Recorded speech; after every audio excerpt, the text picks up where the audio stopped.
Good morning all. I'm here to share the review about the book When Breath Becomes Air. It was written by Paul Kalanithi. He was a neurosurgeon.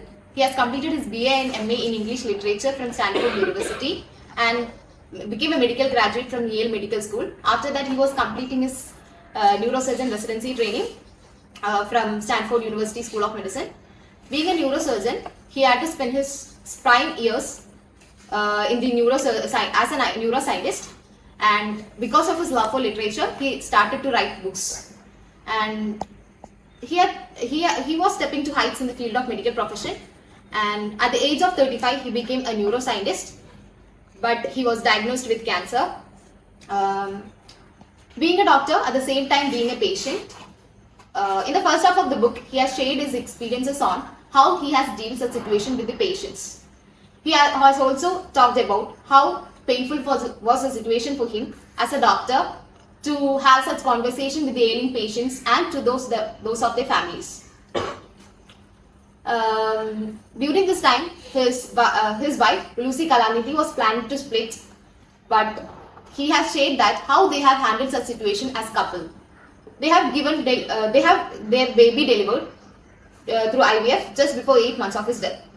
And during his cancer days itself, he has joined back to his work, and as a part of profession, he made his body capable of doing various surgeries which has lasted 6 to 7 hours a day. And these are all were done because of his mental willpower. Diseases may be affected to anyone, it may be you or me, but it's about how positively we see it. It's the main goal of this book. And on his last days, he affirmed that he is ready to leave this world, and he's asked everyone to take off the oxygen support. I wondered how one could be so brave and no one has an idea about how we could feel in such a situation. And he admits that death is inevitable and he has no fear of death. But it's a fact that everyone will eventually die and death is natural. But this book talks about how we could handle such a situation with our loved ones. And he also mentioned that his life has become a topsy-turvy from being a busy surgeon to a patient who is struggling to do his daily routine.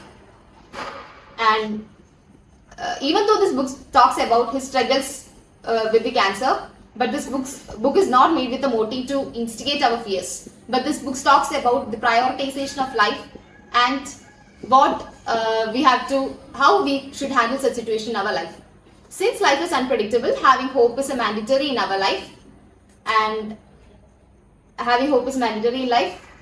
all I could see is his fighting spirit and his passion towards his field and the profession, which kept him in a good spirit. And this book ends with a note by his wife Lucy Kalanithi. He has shared his experiences during the Paul Kalanithi's last moments, and she used to say that she used to sing this lullaby for making his child sleep, and it was also sung by her for making his husband sleep as well. It was a part which makes us emotional, and we say birth is precious. But what is precious is that being surrounded by our loved ones during our last breath. I think everyone should try to read this book once in a life so that we can understand the real value of life we all are leading now. And that's it. Thank you.